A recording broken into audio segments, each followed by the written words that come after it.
Hi guys, എന്തൊക്കെയുണ്ട്? സുഖല്ലേ? ഞാൻ അത്ര സുഖത്തിലല്ല. കാരണം കുറച്ച് ദിവസങ്ങളായിട്ട് പനിയും പനിയുടെ കൂട്ടുകാരും ഞങ്ങളുടെ ഫ്ലാറ്റിലെ ഒരു നിത്യസന്ദർശകരാണ്. അപ്പൊ പുള്ളി ഇങ്ങനെ ഇടയ്ക്കിടയ്ക്ക് വന്നും പോയി നിൽക്കുന്നത് കൊണ്ട് ഒന്ന് ഡോക്ടറെ കണ്ടിട്ട് വരാമെന്ന് വിചാരിച്ചു. അപ്പൊ അധിക ദൂരമൊന്നും പോകണ്ടായിരുന്നു. ഞങ്ങളുടെ യൂണിവേഴ്സിറ്റിയുടെ ഉള്ളിൽ തന്നെ NHSന്റെ ഒരു ഹെൽത്ത് സെന്റർ ഉണ്ട്. അവിടെയാണ് ഞങ്ങൾ പോയത്. അപ്പോയിന്റ്മെന്റ് ഒക്കെ എടുത്തിട്ടുണ്ടായിരുന്നു. പക്ഷെ അവിടെ ചെന്നപ്പോഴാണ് എനിക്ക് മനസ്സിലായത് ഇവര് തരുന്ന ടൈം സ്ലോട്ടും അപ്പോയിന്റ്മെന്റ് എന്നൊക്കെ പറയുന്നത് ഡോക്ടറെ കാണാനുള്ളതിന്റെ അല്ല, ഡോക്ടറെ കാണാൻ വേണ്ടി കാത്തിരിക്കാനുള്ള സമയത്തിന്റെ ടൈം സ്ലോട്ടും അപ്പോയിന്റ്മെന്റ് ആണ് തരുന്നത്. അതൊക്കെ എന്തെങ്കിലും ആവട്ടെ, വീട്ടിൽ നിന്ന് ഒരു ചായയും ബിസ്ക്കറ്റും എടുത്തിട്ട് കൊണ്ടുപോകാനുള്ള ഒരു ഐഡിയ തോന്നിയതുകൊണ്ട് അവിടെ ആ വെയിറ്റിംഗ് ടൈം അത് കുടിച്ചങ്ങോട്ട് സ്പെൻഡ് ചെയ്തു.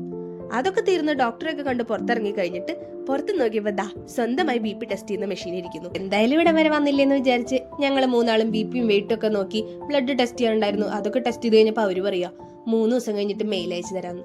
ശരി, എന്നാ മെയിലെങ്കിൽ മെയില് എന്ന് പറഞ്ഞ് പിന്നെ അധികം നേരം അവിടെ നിന്ന് തിരിഞ്ഞു കളിക്കാതെ ഒരു ബ്യൂട്ടിഫുൾ ആയിട്ടുള്ള സൺറൈസ് കണ്ട് ഫ്ലാറ്റിൽ വന്നപ്പോ ഫ്ലാറ്റിന് മുന്നിൽ ഇതേപോലെ കുട്ടി കുട്ടി ഐസ് പീസസ് എടുക്കണം. അപ്പൊ കുറച്ചു നേരം അതൊക്കെ തട്ടിക്കളിച്ച് നിൽക്കുന്ന എന്നെ കണ്ടു കഴിഞ്ഞപ്പോ ഇവക്ക് ഇത്രയൊന്നും പനിച്ചത് പോരെ എന്നുള്ള മുഖഭാവത്തിൽ ചേച്ചി അവിടെ നിന്ന് എന്നെ നോക്കണ്ടായിരുന്നു. ഇനിയും അവിടെ നിന്ന് കഴിഞ്ഞാൽ ചേച്ചിയുടെ വായന്ന് ഞാൻ കേൾക്കുകയും ചെയ്യും, എന്റെ പനി കൂടുകയും ചെയ്യും. അപ്പൊ പിന്നെ അധികം റിസ്ക് എടുക്കണ്ടെന്ന് വിചാരിച്ച് ഞാൻ തിരിച്ചു കയറി പോന്നു. അപ്പൊ ഇതൊക്കെയായിരുന്നു ഇന്നത്തെ പരിപാടി. അപ്പൊ ബൈ.